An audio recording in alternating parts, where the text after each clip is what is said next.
Happy Monday. Hey, Mannequin Chill. it's Mannequin Chill Monday. That's what it is now. That's the official name of the day.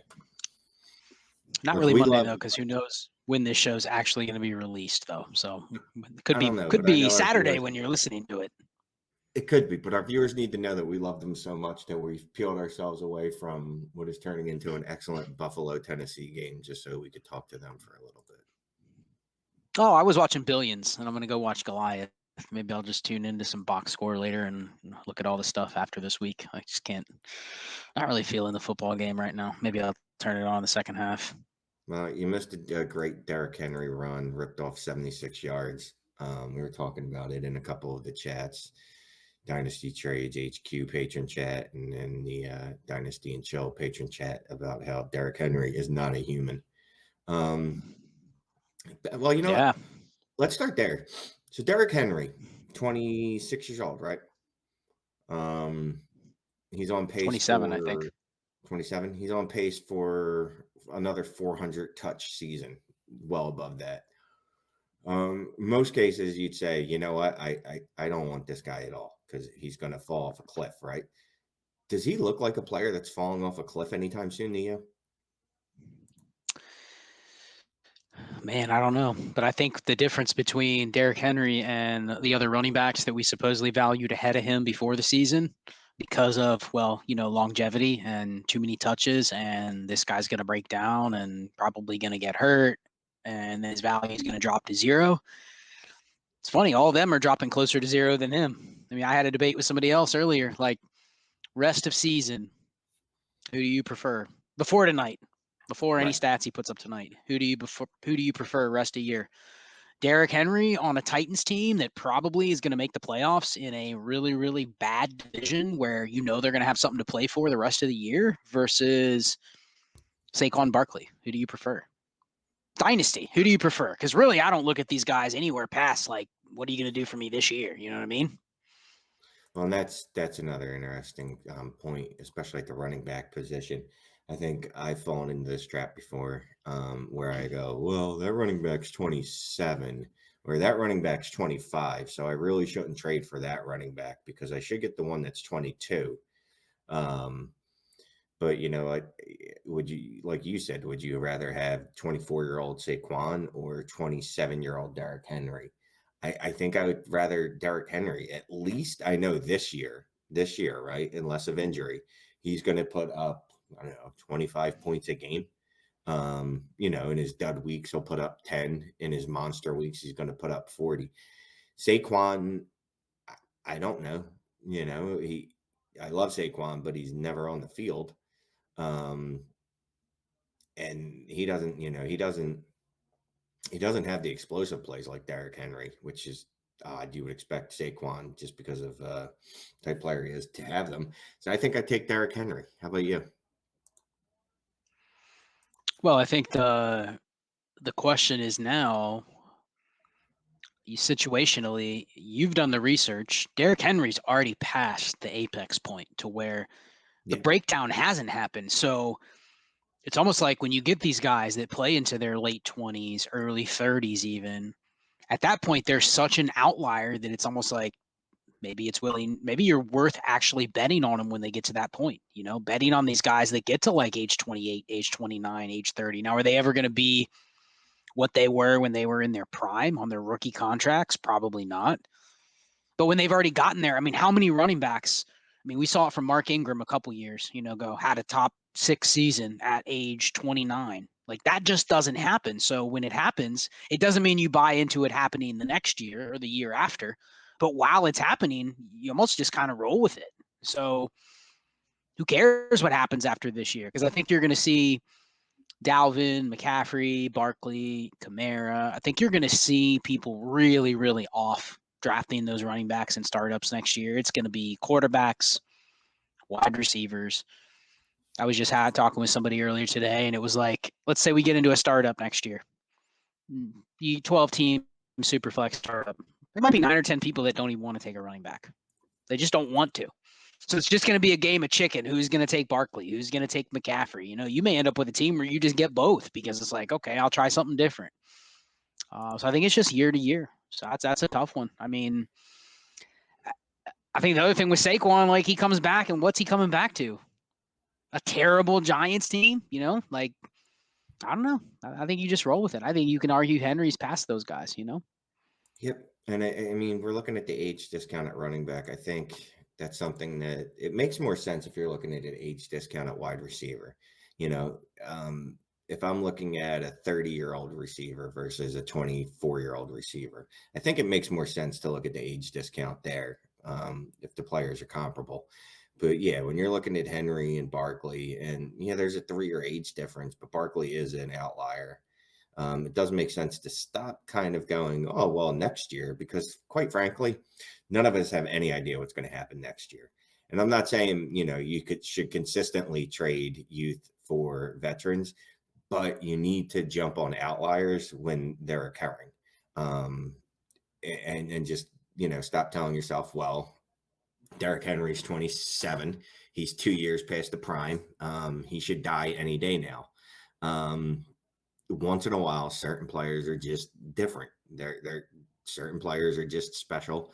He falls into that category where he's just going to be an outlier. It's never going to make sense if you look at, you know, historical comps that he's going to keep going, but apparently is. And really, at this point, you only need him to keep going for 7 more weeks to win you a title. I'll take that over Barkley.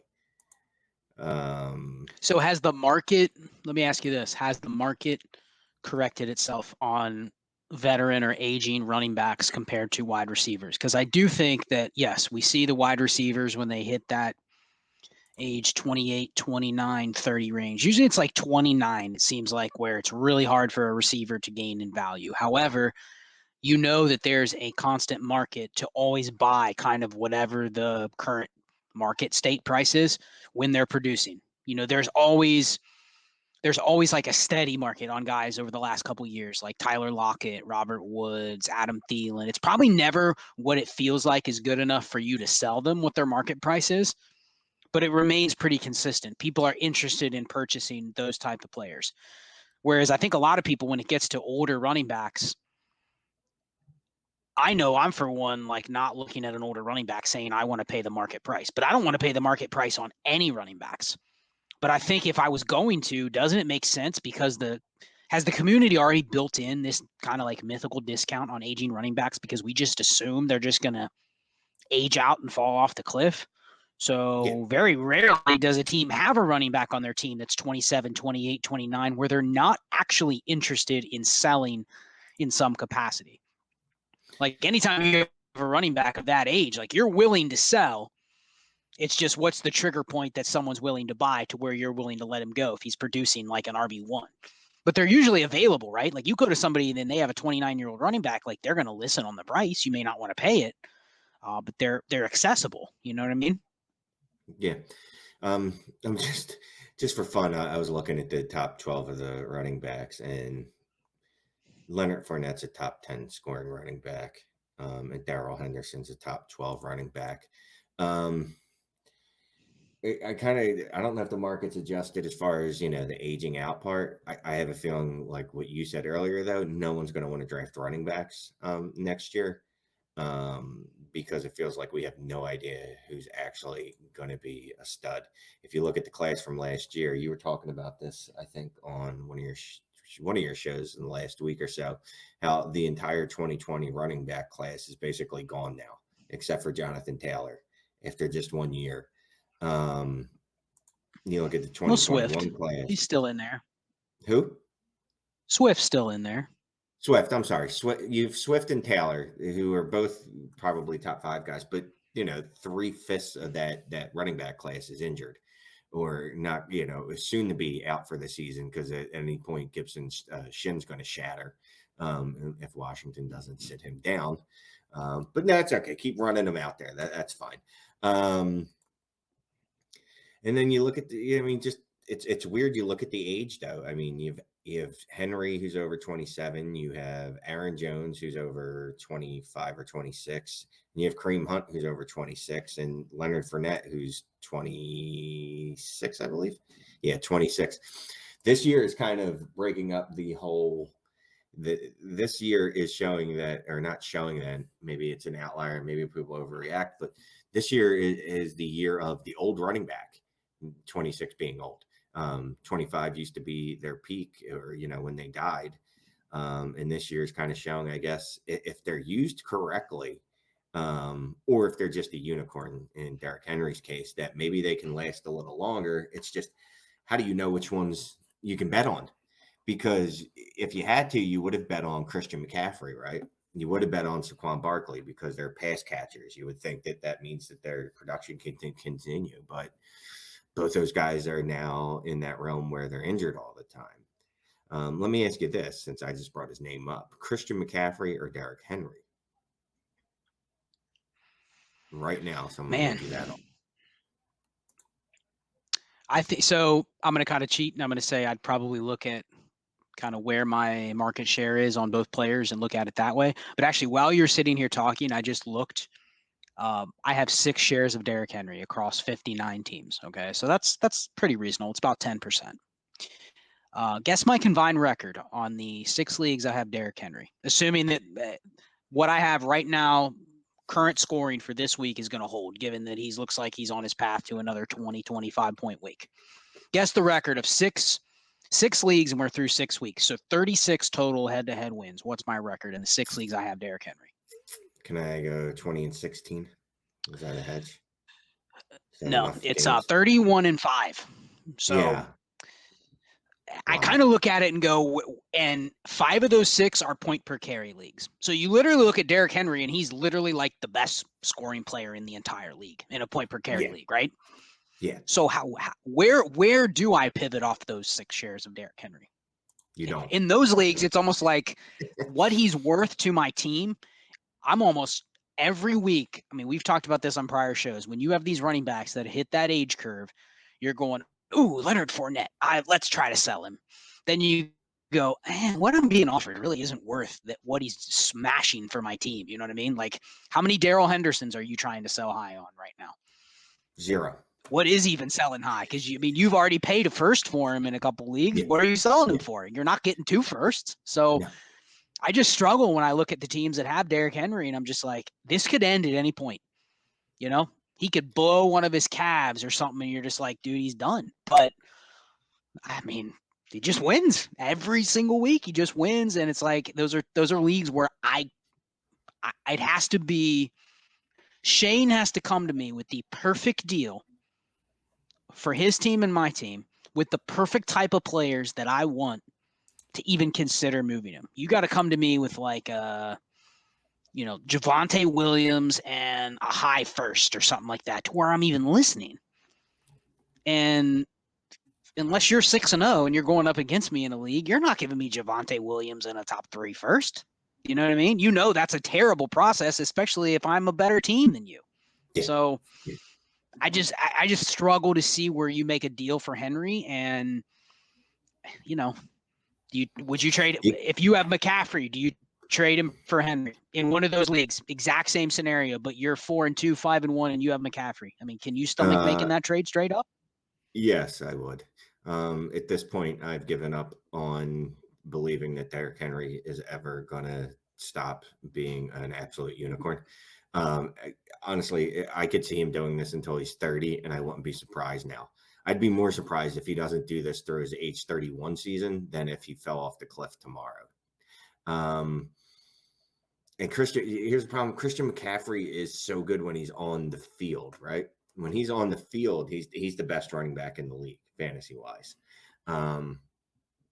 But he's gotten a lot of injuries in the last couple of years. And, we talked about this before in one of our patron chats, Dynasty Trades HQ patron or Dynasty and Chill patron, join both. I don't remember running backs ever having like multiple years in a row of injuries and then coming back and putting up any sustained success. So I know it might be kind of early to be like, all right, well, I'm calling it on Christian McCaffrey, but I might be calling it on Christian McCaffrey pretty soon.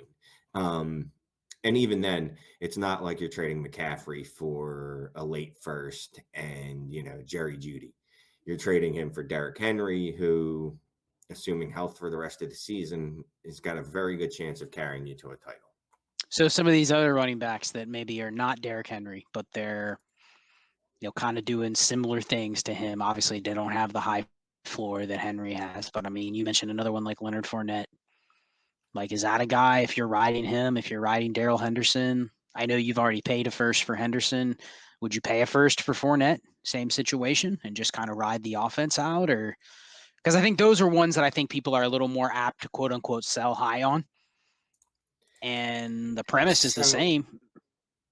So, my co-host on Dynasty Trades HQ talks about it all the time, that he thinks he can get picks back. And me and you just talked about a little bit offline before we got on here. Yeah, I think I make that trade. Now, Fournette wouldn't be my first choice to give up a first for, but a running back in that range, like we've already talked about, Darrell Henderson, yeah, I'll give up a first all day for him right now. Partly because I think he's going to be the starting running back in Los Angeles next year too, but that's neither really here nor there. If I'm just looking at production for the rest of this year, if I can get running back one production, if that's what I'm trading for, I have no problem giving up a first, especially if it's mine, because I'm assuming if I'm giving up my first for a running back, then I'm clearly in the playoff hunt, right? At worst, I'm probably the 4 or 5 seed. And I don't really have a problem with giving up 107, 108. That type of pick. So here's a question for you. Before this week, obviously this is out now, considering this player got hurt. I have 10 shares of Kareem Hunt. Couldn't get a first anywhere. Is that everyone else's loss? Now it's my loss because he's injured, probably going to be out for a month. So there goes the market. But that was interesting that people won't pay a first for Kareem Hunt, but might pay one for Darrell Henderson, might pay one for Leonard Fournette. I assume you'd pay a first for James Robinson? Yes, I would. Same, and that's the same thinking. I know he would give me running back one production throughout the rest of the year. Now that Urban Meyer has gotten his head out of his anus and has realized that, I should not ever give any other running backs on this team the ball other than James Robinson. What's interesting about James Robinson too, though, is he's doing this on a woeful offense 2 years in a row. It would be really fun to see what he could do on an offense that actually is good and scores touchdowns. He could be an absolute monster. I don't know that we'll ever get to see that because, again, Urban Meyer's his head coach, and Urban Meyer drafted Travis Etienne in the first round. So who knows what the hell he's going to do with him next year. But for the purposes of this year, I'm completely fine with giving up a first for James Robinson. Interesting. Because I think that's one of those that's in the – I don't really see the difference between him and Kareem Hunt and Leonard Fournette and Darrell Henderson other than some of them have efficiency going for them. Some of them have volume. Some of them have both. Some of them have a really good competition player in the backfield. Some of them have absolutely no competition at all, but they're getting their points all the same. All these guys are performing as like top 15 or better running backs. So really, what's the difference between them? It's just interesting that I tried to sell Kareem Hunt in a lot of places, and for some reason, it's just because there's another guy in his backfield, like people just aren't willing to pay the first yet. How many weeks of just consistent numbers and if you lined his touches up consistently with some of the other guys, they're not that different. Yeah, he's had a couple more touchdowns, which I don't think are sustainable, but just interesting that, Cordero Patterson, do you throw him in this mix? Not worth a first, but yeah, no, only because at any minute, I know his usage is good, but at some time that literally just has to stop, right? Like if a guy's been in the league for 9 years and he's never produced, it's hard for me to go, all right, well, this is going to keep happening. Now, mind you, I'm riding it out. Every roster I have him on, I'm riding it out as best I can. Because again, any roster I have him on is probably competing because this is a guy that I didn't even have designs on ever playing, and now he's putting up RB1 numbers and wide receiver 2 numbers, right? So I'm just going to ride that out. But trading for him, and I guess I should just keep this. I just don't think it's sustainable the rest of this year where I see Fournette, as much as I hate it, Fournette, I'll say Robinson first and Henderson. Yeah, let me put those two first. Robinson and Henderson are more sustainable, and then I guess Fournette, then Cordarrelle or Patterson, who I can't say his name correctly. Yeah, it's interesting to look at the just the differences between. I mean, if you just take the production of what's happening right this second, and then you compare that with some of the profiles of the running backs that are their age, how many times they've produced in the past, basically where they came from. So did they have capital? Did they have pedigree? Were they clearly a starter in the past and now they've returned to it, or are they coming out of nowhere? You know, a guy like Patterson, or the difference between him and like Fournette. Because Fournette clearly did it before and just had a lapse, you know, where he changed teams and seemed like we just lowered his value, that he was done, and clearly he wasn't done.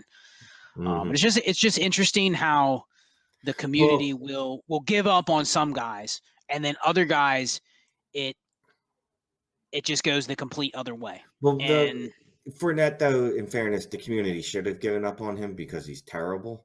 It's just that Bruce Arians is a worse football coach and decides that he wants the less talented player on the field in Leonard Fournette than Ronald Jones.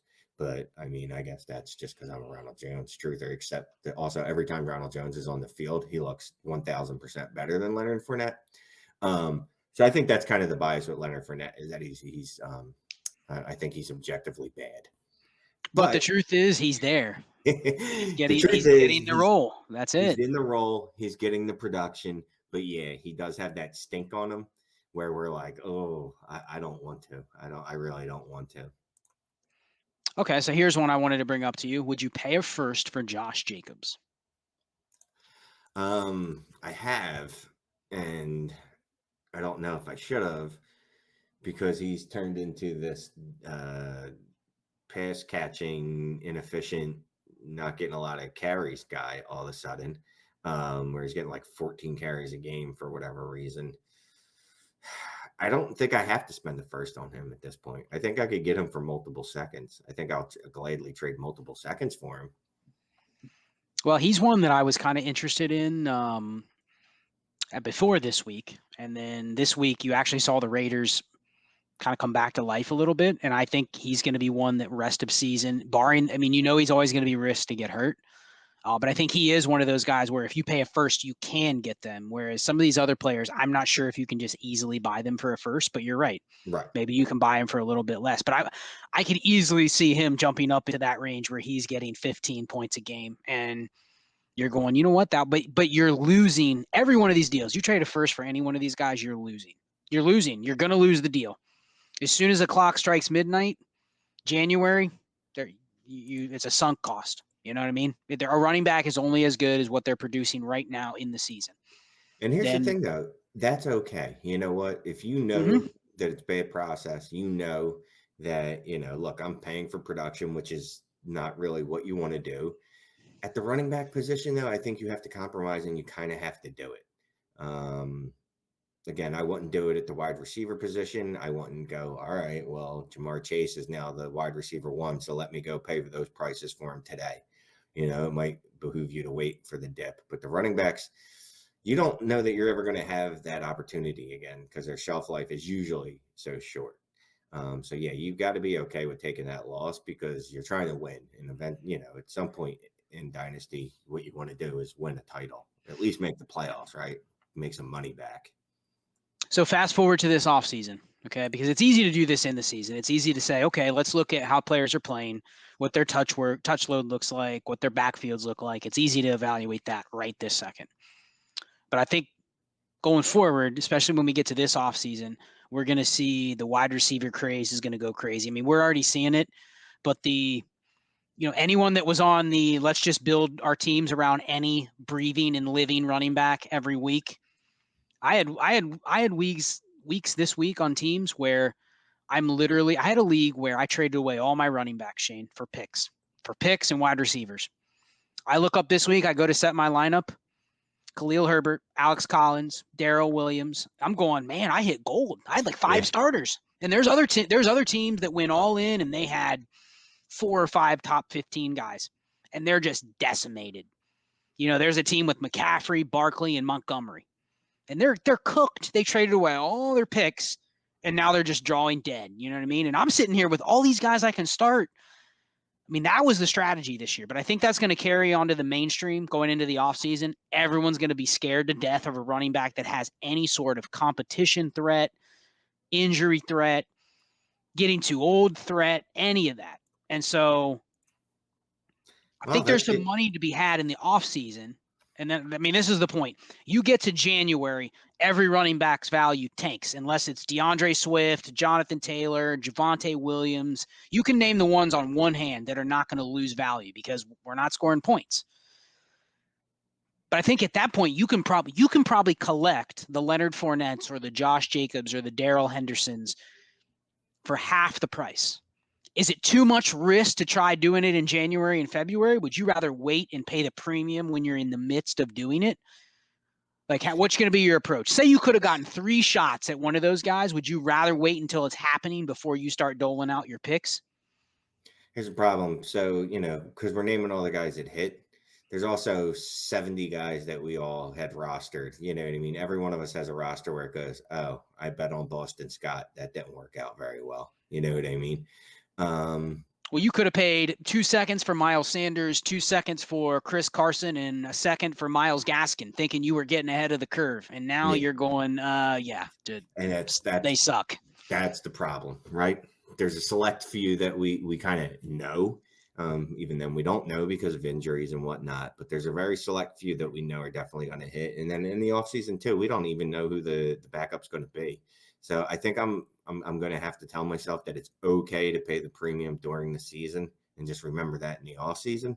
But also in the off season, yeah, I definitely I'll take discounts on guys like Leonard Fournette and Henderson. You know, because I know people will be trying to move him, and Derrick Henry again at that point because he'll be 28 and he still can't. You know, there's no way he could do this again off of 4 straight 400 touch seasons. As opposed to some of the builds I had this year where I just plowed capital into DeAndre Swift, Clyde Edwards-Helaire, Antonio Gibson, and then, you know, and just saw like, all right, well, now, like you said, drawing dead. I didn't leave myself any assets to cover this when they're out or when they're underperforming. Dobbins? Is that a guy you'll buy in the offseason on the discount? Or is the Baltimore situation, it's kind of like the Dobbins you should be buying right now, to be honest with you. You think? Yeah. Here's the thing. We've seen every running back and their mom get a chance in Baltimore, right? Literally, Tyson Williams, they hate him. Le'Veon Bell, Devontae Freeman, Jesus Christ, I can't even remember who the other one is. It's not even the right name. Yeah, Latavius Murray. Like if you're over the age of 30, and they all scored touchdowns. If Dobbins comes back healthy, he just wipes the board. I think they might just lean on one running back. They seem like they would really like to do that. They tried to do that as much as they could with Tyson, except that he was terrible and kept doing bad football things. I think now's the time to buy Dobbins. I really do. Because if you wait till the offseason, his price is going to spike again because it's going to be the narrative. He's coming back healthy, and you know that offense. You saw what it did with a collection of misfits last year. So imagine what they can do with Dobbins. Well, it's interesting because the week before the fantasy playoffs, let's just assume you don't have a trade deadline. We don't like trade deadlines here on Manic and Chill, but let's just say you have a trade deadline and it's the week before the fantasy playoffs. At that point, let's just call it week 13. Okay, week 13, week 14. Derrick Henry, if he's healthy and producing like he is right now, at that split second, that Saturday before they play that first game of your fantasy playoffs, Derrick Henry is worth what? 4 to 5 times J.K. Dobbins at that moment in time, right? Close, something like that. Astronomical amount more. Yeah. Fast forward a week later when the season's over. Yeah. It's like maybe Dobbins is worth like 80% Derrick Henry over immediately because the next person that wants to buy Derrick Henry is going to go, oh, well, he can't do it again. And the person that's wanting to buy Dobbins is like, well, dude, he's got 6 more months. No one's going to score any points until then. 6 more months, he'll be fully healthy. So it's like this mythical idea that time is going to heal all their wounds and then they're going to be equal when the season starts. So yeah, you're right. It makes sense to buy the Dobbins shares now and then wait until, if you don't believe in him or you don't believe in Baltimore or whatever it is, or you just don't believe in buying running backs at market cost until the season starts, buy Dobbins now, sell Dobbins in like August when everyone's pumping him up that he's going to come back and lead the Ravens backfield, and then wait until November and it'll probably be, Marlon Mack leading the Ravens backfield, and you pay it first. And you can trade Dobbins for Henry and something else. Right. But that's just playing the market on running backs to where what's going to happen when they're scoring, and what happens when you get to the offseason. Now it's just a matter of picking the right players in those right situations and playing it that way. You are correct. All right. Well, that was a good Mannequin Chill. Tell people where they can find you, sir. Well, check the tagline. It's at Charles Chill FFB, at Dynasty and Chill. Click below to subscribe. Dynasty League Football on YouTube. That's a cool channel. I subscribe myself. Sometimes I leave comments in there.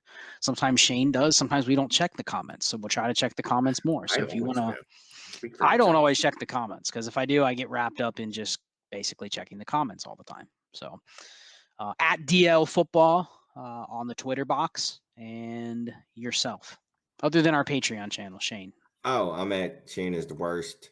I'm on Dynasty Trades HQ and Dynasty Trades in 5. That's a new YouTube. Oh yeah, let's talk about that real quick. Plug that. Me, you, and our buddy Clay do from Dynasty Pandemic.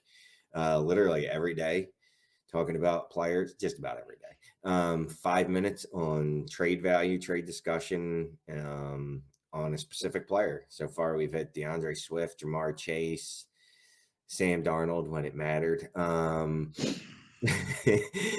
A bunch of players. I think we've knocked out 10 or so already. But yeah, so check that out. Dynasty and Trades in 5. Dynasty Trades in 5. We got a YouTube channel. So check that out too. Yeah, Dynasty Pandemic. Check that out. We're kind of trying to help Clay out with growing that. And it's nice because it gives Shane and I daily practice at trying to keep something under 5 minutes. We say 20 and it ends up going, 33 minutes on this show. So it's good practice. We say 5 and it ends up going 7 minutes. So every night we do the same thing. So. Very close. Well, we'll catch you next episode, Mannequin Chill. Maybe it's next Monday. Maybe it's the week after, week 7, week 8, week 9. We'll get to you when we can. We'll try to be more consistent, but we've said that about 14 times since we started this show, and every week it's the same explanation. So we love y'all. Appreciate you. We'll get back when we can. DLF, subscribe, Dynasty Trades HQ, Dynasty and Chill. We're out.